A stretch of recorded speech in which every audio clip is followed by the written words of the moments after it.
నేను మీ రవి ప్రకాష్. దేశంలో కొత్త ప్రభుత్వం ఎవరిదో తేలేందుకు మరి కొన్ని గంటల టైమే మిగిలి ఉంది.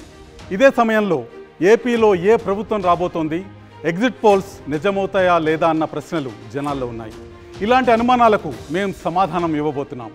ఎగ్జిట్ పోల్స్ కంటే ముందు RTV pre poll study report ఇచ్చాం. ఇప్పుడు పోస్ట్ పోల్ స్టడీ ఇవ్వబోతున్నాం. ఈ నెల రోజుల్లో ఆంధ్రప్రదేశ్ రాజకీయాల్లో చాలా మార్పులు వచ్చాయి. పోలింగ్ రోజు గ్రౌండ్ నుంచి మేము సేకరించిన సమాచారం ఇదే స్పష్టం చేస్తుంది. దాదాపు 30కి పైగా సీట్లలో మార్పు క్లియర్గా కనిపించింది. గేమ్ చేంజర్గా మారిన ఆ సీట్లు ఏంటో మీకు చెప్పే ముందు రేపు రాబోయే ఎలక్షన్ రిజల్ట్స్ అందరికంటే ముందు ఆర్టీవీ లైవ్ యాప్లో అందుబాటులో ఉంటాయనే విషయం అర్థం చేసుకోండి. ఆండ్రాయిడ్, ఐఓఎస్లో మా యాప్ డౌన్లోడ్ చేసుకోండి. రిజల్ట్స్ అందరికంటే ముందు మీరు చూడండి.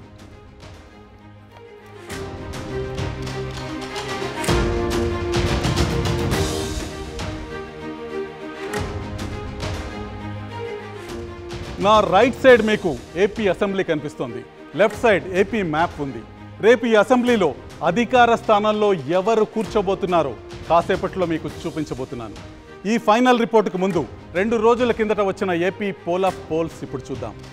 వివిధ సర్వే సంస్థలు, ఇతర మీడియా ఆర్గనైజేషన్స్ చేసిన పోల్ ఆఫ్ పోల్స్లో టీడీపీ కూటమికి 117, అధికార వైసీపీకి 58 స్థానాలు వస్తాయని తేలింది. వివిధ జాతీయ, రాష్ట్ర సర్వే సంస్థలు ఇచ్చిన ఎగ్జిట్ పోల్స్ని యావరేజ్ చేసి చూపిస్తున్న నెంబర్లు ఇవి. పోలింగ్కి ముందు మా ఆర్టీవీ స్టడీలో ఇచ్చిన అంచనాకి చాలా దగ్గరగా పోల్ ఆఫ్ పోల్స్ కనిపించాయి. మరి పోలింగ్ రోజు ఏం మారింది? మా పోస్ట్ పోల్ స్టడీలో ఏం తేలింది? ఏ స్థానాల్లో ఫలితాలు తారుమారవుతాయో ఇప్పుడు చూద్దాం. ఒకసారి ఆర్టీవీ ప్రీ పోల్ స్టడీ చూద్దాం. ఎన్నికల ముందు ఆర్టీవీ నిర్వహించిన స్టడీలో మొత్తం 175 అసెంబ్లీ నియోజకవర్గాల్లో టీడీపీకి 95, జనసేనకు 13, బీజేపీకి 3 సీట్లు వస్తాయని తేలింది. వైసీపీ 63 స్థానాల్లో విజయం సాధిస్తుందని, కాంగ్రెస్ 1 స్థానంతో పరిమితం అవుతుందని మా ప్రీ పోల్ స్టడీలో తేలింది. ప్రీ పోల్ స్టడీ నెంబర్లు ఇక్కడ ఉన్నాయి.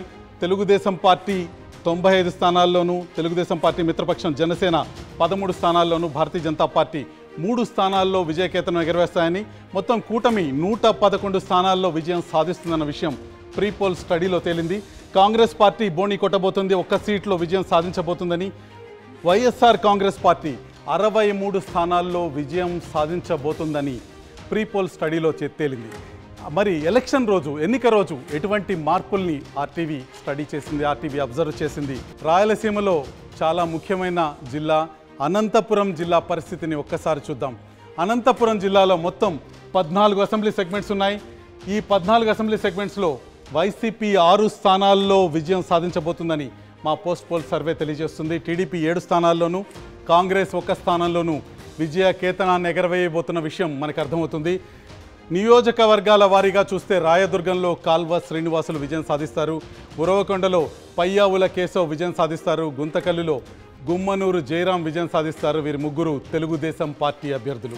ఇక తాడిపత్రిలో కేతిరెడ్డి పెద్దారెడ్డి వైసీపీ జెండా ఎగరవేయబోతున్నారు. సింగనమలలో వీరాంజనేయులు వైసీపీ తరఫున విజేతగా నిలుస్తున్నారు. అనంతపురంలో అనంత వెంకటరామరెడ్డి వైసీపీకి విజయాన్ని అందజేయబోతున్నారు. కళ్యాణదుర్గంలో అమిలినేని సురేంద్ర బాబు తెలుగుదేశానికి విజయాన్ని అందజేయబోతున్నారు. రాప్తాడులో తోపుదుర్తి ప్రకాష్ రెడ్డి వైసీపీకి విజయాన్ని అందజేస్తుంటే, మడకసిర కరికర సుధాకర్ కాంగ్రెస్ పార్టీని గెలిపించబోతున్నారు. హిందూపురంలో బాలకృష్ణ తెలుగుదేశం పార్టీ తరఫున విజేతగా నిలవబోతున్నారు. పెనుగొండలో సవితమ్మ తెలుగుదేశం పార్టీకి విజయాన్ని అందజేయబోతున్నారు. పుట్టపర్తిలో శ్రీధర్ రెడ్డి వైసీపీ పార్టీ జెండా ఎగరవేయబోతున్నారు. ధర్మవరంలో కేతిరెడ్డి వెంకటరామరెడ్డి వైసీపీ తరఫున గెలవబోతున్నారు. కదిరిలో కందికుంట ప్రసాద్ తెలుగుదేశం పార్టీకి విజయాన్ని అందజేయబోతున్నారు. ఇది అనంతపురం ముఖ చిత్రం. మొత్తం 14 అసెంబ్లీ నియోజకవర్గాల్లో వైసీపీ 6, తెలుగుదేశం పార్టీ 7 స్థానాల్లో విజయం సాధించబోతున్నాయి. ఇక్కడ కాంగ్రెస్ పార్టీ అనంతపురంలో 1 స్థానంలో గెలవబోతుంది. అనంతపురం తర్వాత రాయలసీమలో మరో ముఖ్యమైన ప్రాంతం ఉమ్మడి కర్నూలు జిల్లా. ఉమ్మడి కర్నూలు జిల్లా ఫలితాలు ఏ విధంగా ఉంటాయో ఒక్కసారి చూద్దాం. కర్నూలులో 14 నియోజకవర్గాలు ఉన్నాయి. 14 నియోజకవర్గాల్లో వైసీపీ 7 నియోజకవర్గాల్లో, తెలుగుదేశం పార్టీ 7 నియోజకవర్గాల్లో విజయం సాధించబోతున్నాయి. నెల్లూరు పద్ధతిలోనే కర్నూలు జిల్లాను కూడా వైసీపీ, టీడీపీ సమానంగా పంచుకోబోతున్నాయి. కర్నూలులో అసెంబ్లీ సెగ్మెంట్స్లో విజేతలను ఒక్కసారి చూస్తే ఆళ్లగడ్డలో గంగుల నాని వైసీపీ తరఫున గెలవబోతున్నారు. శ్రీశైలంలో శిల్పా చక్రపాణి రెడ్డి వైసీపీ తరఫున గెలవబోతున్నారు. నందికొట్కూరులో డాక్టర్ దారా సుధీర్ వైసీపీ తరఫున గెలవబోతున్నారు. కర్నూలులో టీజీ భరత్ తెలుగుదేశం పార్టీ తరఫున విజేతగా నిలవబోతున్నారు. ఇక పాణ్యంలో గౌరు చరితారెడ్డి తెలుగుదేశం పార్టీ తరఫున గెలవబోతున్నారు. నంద్యాలలో ఎన్ఎండి ఫరూక్ తెలుగుదేశం పార్టీ తరఫున గెలవబోతున్నారు. బీసీ జనార్దన్ రెడ్డి బనగానపల్లిలో తెలుగుదేశం జెండాను ఎగరవేయబోతున్నారు. బుగ్గన రాజేంద్రనాథ్ రెడ్డి డోన్లో వైసీపీ జెండాను ఎగరవేయబోతున్నారు. పత్తికొండలో కంగాటి శ్రీదేవి వైసీపీ జెండాను ఎగరవేయబోతున్నారు. కొడుమూరులో బొగ్గుల దస్తగిరి టీడీపీ జెండాను ఎగరవేయబోతున్నారు. ఎమ్మిగనూరులో జయనాగేశ్వర్ రెడ్డి టీడీపీ జెండాను ఎగరవేయబోతున్నారు. మంత్రాలయంలో రాఘవేంద్ర రెడ్డి టీడీపీ జెండాను ఎగరవేయబోతున్నారు. ఆదోనిలో వై సాయి ప్రసాద్ రెడ్డి వైసీపీ జెండాను ఎగరవేయబోతున్నారు. ఆలూరులో బూసినే విరూపాక్షి వైసీపీ జెండాను ఎగరవేయబోతున్నారు. ఇది కర్నూలు జిల్లా పరిస్థితి. ఉన్న 14 స్థానాలని తెలుగుదేశం వైసీపీ సమానంగా పంచుకుంటున్నాయి. 7 స్థానాల్లో 2 పార్టీలు ఈ జిల్లాలో విజయం సాధిస్తున్నాయి. కర్నూలు జిల్లా తర్వాత కడప పరిస్థితి ఒకసారి చూద్దాం. కడప ఆంధ్రప్రదేశ్ ముఖ్యమంత్రి స్వంత జిల్లా. ఇక్కడ పరిస్థితి ఏ విధంగా ఉంటుందో చూద్దాం. కడపలో మొత్తం 10 నియోజకవర్గాలు ఉన్నాయి. వైసీపీ 6 నియోజకవర్గాల్లో స్పష్టంగా విజయకేతనం ఎగరవేయటం మనకు కనిపిస్తుంది. తెలుగుదేశం 2 స్థానాలకు పరిమితం అవుతుంటే జనసేన బీజేపీ చెరొక స్థానంలో విజయం సాధిస్తున్న విషయం మనకు కనిపిస్తుంది. కడపలో అసెంబ్లీ సెగ్మెంట్స్ విషయానికి వస్తే డాక్టర్ దాసరి సుధా బద్వేల్లో వైసీపీ తరఫున విజయాన్ని సాధిస్తున్నారు. రాజంపేటలో సుగవాసి సుబ్రహ్మణ్యం తెలుగుదేశం పార్టీ తరఫున విజయాన్ని సాధిస్తున్నారు. అంజాద్ బాషా కడప నియోజకవర్గంలో వైసీపీకి విజయాన్ని అందజేస్తున్నారు. రైల్వే కోడూరులో అరవ శ్రీధర్ జనసేన పక్షానికి విజయాన్ని అందజేస్తున్నారు. ఇక రాయచోటిలో గడికోట శ్రీకాంత్ రెడ్డి వైసీపీకి విజయాన్ని అందజేస్తున్నారు. పులివెందుల్లో ముఖ్యమంత్రి వైఎస్ జగన్ విజయాన్ని అందుకోబోతున్నారు. కమలాపురంలో రవీంద్రనాథ్ రెడ్డి వైసీపీకి విజయాన్ని అందజేయబోతున్నారు. జమ్మలమడుగులో ఆదినారాయణ రెడ్డి భారతీయ జనతా పార్టీకి విజయాన్ని అందజేయబోతున్నారు. ప్రొద్దుటూరులో రాచమల్లు శివప్రసాద్ రెడ్డి వైసీపీకి విజయాన్ని అందజేయబోతున్నారు. మైదుకూరులో పుట్టా సుధాకర్ యాదవ్ తెలుగుదేశానికి విజయాన్ని అందజేయబోతున్నారు. ఇది కడప జిల్లా ముఖ చిత్రం. కడప జిల్లా పైన వైసీపీ పట్టు చాలా తీవ్రంగా కనిపిస్తుంది. వైసీపీ 6 స్థానాల్లో విజయం సాధిస్తుంటే తెలుగుదేశం పార్టీ 2 స్థానాలకు పరిమితం అవుతుంది. Janasena party, BJP party, Telugu Desam party మిత్రపక్షాలు చెరొక స్థానాల్లో విజయం సాధించడం మనకి స్పష్టంగా కనిపిస్తుంది. టీడీపీ 99 స్థానాల్లో గెలుస్తుందని తేలింది. జనసేన 18, బీజేపీ 3 చోట్ల విజయకేతనం ఎగరవేయబోతున్నాయి. ఇక వైసీపీ 53 స్థానాలకే పరిమితం అవుతుందన్న విషయం కూడా పోస్ట్ పోల్ స్టడీలో అర్థమవుతుంది. ఏపీలో ఉనికి కోల్పోయిన కాంగ్రెస్ పార్టీ ఈసారి 2 స్థానాల్లో గెలుస్తుందని మా పోస్ట్ పోల్ స్టడీలో తేలింది. ఓవరాల్గా తెలుగుదేశం కూటమి 120 సీట్లు దక్కించుకోబోతుంది. ఇక్కడ జగన్మోహన్ రెడ్డి ఉన్నారు, వైసీపీ అధినేత, ఆంధ్రప్రదేశ్ రాష్ట్ర ముఖ్యమంత్రి. ఆయన 53 సీట్లు గెలుచుకోబోతున్నారు ఆంధ్రప్రదేశ్లో.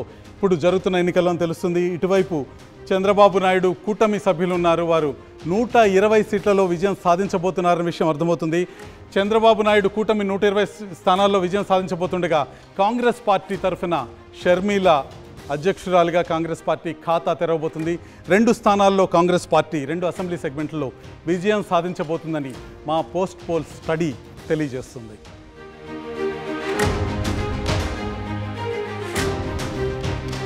పోలింగ్కి ముందు ఆర్టీవీ ప్రీ పోల్ స్టడీలో ఏం చెప్పిందో, పోస్ట్ పోల్ స్టడీలో ఎన్ని స్థానాల్లో గెలుపు తారుమారైందో ఇప్పుడు చూద్దాం. ప్రీ పోల్ స్టడీలో టీడీపీ 95 స్థానాల్లోనూ, జనసేన 13 స్థానాల్లోనూ, బీజేపీ 3 చోట్ల గెలుస్తాయని తేలింది. వైసీపీ 63 స్థానాల్లో, కాంగ్రెస్ 1 చోట గెలుస్తుందని చెప్పాం. ఇక పోస్ట్ పోల్ స్టడీలో టీడీపీ 99, జనసేన 18, బీజేపీ 3 సీట్లు గెలుస్తాయని తేలింది. వైసీపీ 53 స్థానాలకు పరిమితం కాగా కాంగ్రెస్ 2 స్థానాల్లో గెలుస్తుందనే విషయం స్పష్టమైంది. అంటే టీడీపీకి 4, జనసేనకి 5, కాంగ్రెస్కు 1 స్థానం పెరిగినట్టు కనిపిస్తుంది. ఇక్కడ పోస్ట్ పోల్ ప్రీ పోల్ స్టడీల మధ్య తేడాని మనం స్పష్టంగా చూడొచ్చు. కూటమి 111 స్థానాల్లో విజయం సాధిస్తుందని మేము ప్రీ పోల్ స్టడీలో చెప్పాము. తెలుగుదేశం పార్టీ 95 స్థానాల్లో గెలుస్తుంది, వైసీపీ 63 స్థానాల్లో గెలుస్తుందని. ఇక్కడ పోస్ట్ పోల్ స్టడీలో ఈ అంకెలు, ఈ సంఖ్యలు కాస్త మారాయి. టీడీపీ 99 స్థానాల్లో గెలుస్తుందని పోస్ట్ పోల్ స్టడీలో తేలగా వైసీపీ బలం 53 స్థానాలకు తగ్గిందని పోస్ట్ పోల్ స్టడీలో తేలింది. కాంగ్రెస్కున్న 1 స్థానం బలం ప్రీ పోల్ స్టడీ నుంచి పోస్ట్ పోల్ స్టడీకి 2 స్థానాలుగా మారింది. జనసేన 13 స్థానాల నుంచి 18 స్థానాలకి విజేతగా మారింది. 18 స్థానాల్లో జనసేన విజయకేతనం ఎగరవేస్తుందని తెలుస్తుంది. మొత్తానికి కూటమి 120 స్థానాలని కైవసం చేసుకుంటుందని మా పోస్ట్ పోల్ స్టడీ సినేరియో 1లో తెలుస్తుంది.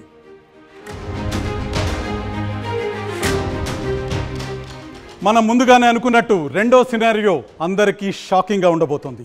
అదేంటో ఇప్పుడు చూద్దాం. మా పోస్ట్ పోల్ స్టడీలో సెకండ్ సినారియో ప్రకారం టీడీపీ కూటమి 150కి పైగా స్థానాల్లో గెలవబోతోంది. ఈ సైలెంట్ వేవ్ నిజమైతే గత ఎన్నికల్లో టీడీపీ గెలిచిన 23 కంటే తక్కువ సీట్లను వైసీపీ గెలుచుకునే అవకాశం కనిపిస్తుంది. కాంగ్రెస్ 2 చోట్ల విజయం సాధిస్తుంది. మొత్తంగా ఆర్టీవీ 2 సినేరియోల్లోనూ టీడీపీ కూటమి ఖచ్చితంగా అధికారంలోకి రాబోతుందని క్లియర్ కట్గా తేలింది. అయితే 150కి పైగా సీట్లు రావటానికి కారణాలేంటో ఇప్పుడు ఒక్కసారి చూద్దాం. టీడీపీకి అనుకూల వాతావరణం క్రియేట్ చేసిన కారణాల్లో చంద్రబాబు అరెస్ట్ ప్రధానంగా కనిపిస్తుంది. చంద్రబాబు అరెస్ట్ ప్రభావం కామన్ పబ్లిక్లో పెద్దగా కనిపించకపోయినా పార్టీ క్యాడర్ని మాత్రం తీవ్రంగా కదిలించింది. తమ నాయకుడిని జైలుకు పంపిన వైసీపీని ఓడించాలన్న కసి టీడీపీ క్యాడర్లో తీవ్రంగా కనిపించింది.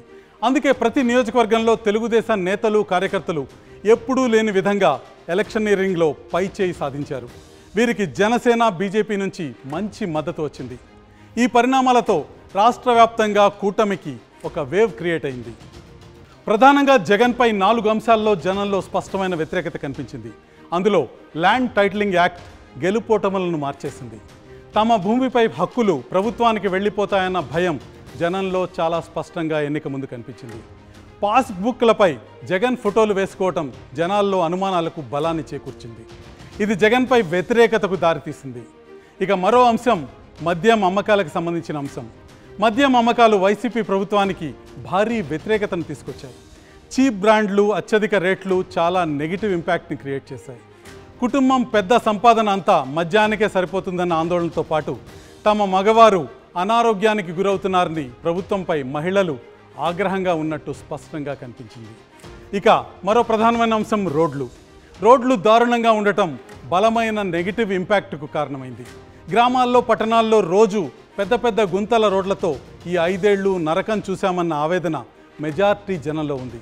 అదే వైసీపీ పట్ల ప్రజా వ్యతిరేకతను పెంచినట్టు స్పష్టంగా కనిపిస్తుంది. హౌసింగ్ మరో ప్రధానమైన అంశం. ఇళ్ల స్థలాల అంశం పాజిటివ్ అవుతుందని వైసీపీ భావిస్తున్న గ్రౌండ్లో అందుకు భిన్నమైన ట్రెండ్ కనిపిస్తుంది. 60 గజాల స్థలాలే ఇవ్వటం, అది ఊరికి దూరంగా మునిగిపోయే చోట్ల ఇచ్చారనే తీవ్ర అసంతృప్తి మహిళల్లో చాలా చోట్ల కనిపించింది. ఈ అంశాలన్నీ జగన్కు వైసీపీ ప్రభుత్వానికి పెద్ద స్థాయిలో నెగటివ్ ఇంపాక్ట్ క్రియేట్ చేయడానికి పనికొచ్చాయి. ఇక మహిళా ఓటు గురించి ప్రధానంగా చర్చ జరుగుతుంది. ఏపీ రాజకీయ పక్షాలు మహిళా ఓటు ఎవరికి వచ్చిందన్న విషయం గురించి తీవ్రంగా వాదులాడుకుంటున్నాయి. మహిళలు విపరీతంగా ఓటు వేశారని, వారు అధికార పక్షం వైపు ఓట్లు కురిపించారని ప్రచారం జోరుగా సాగుతుంది. ఈ విషయంలో వాస్తవాల్ని ఒక్కసారి చూద్దాం. ఏపీలో 24 నియోజకవర్గాల్లో మాత్రమే పురుషుల కంటే మహిళా ఓటర్లు అధికంగా ఉన్నారు, వారు ఓటు చేశారు. 2019 ఓటింగ్ తర్వాత అప్పుడు అధికారంలో ఉన్న టీడీపీ నేతలు కూడా ఇదే వాదన మనకు వినిపించారు. మహిళలు ఎక్కువ మంది మాకు ఓటు వేశారు, ప్రభుత్వానికి అనుకూలంగా ఉన్నారని. కానీ ఫలితం మాత్రం మరో రకంగా కనిపించింది. అధికార వైసీపీ మద్యం పాలసీ మహిళల్ని బాగా ఆందోళనకు గురిచేస్తుందన్నది వాస్తవం. ఇదే వ్యతిరేకత మహిళా ఓటర్లో వ్యక్తమైందని ఆర్టీవీ స్టడీలో తేలింది. ఏపీ అసెంబ్లీ పిక్చర్ ఇప్పుడు చూసాం. ఇక ఆంధ్రప్రదేశ్ లోక్సభ కథ ఇంకా మిగిలే ఉంది. పార్లమెంటు స్థానాల్లోనూ షాకింగ్ మార్పులే ఉండబోతున్నాయి. ఏపీ లోక్సభ లెక్కలతో మరి కాసేపట్లో మళ్ళీ మీ ముందుకు వస్తాను. అప్పటిదాకా సెలవు.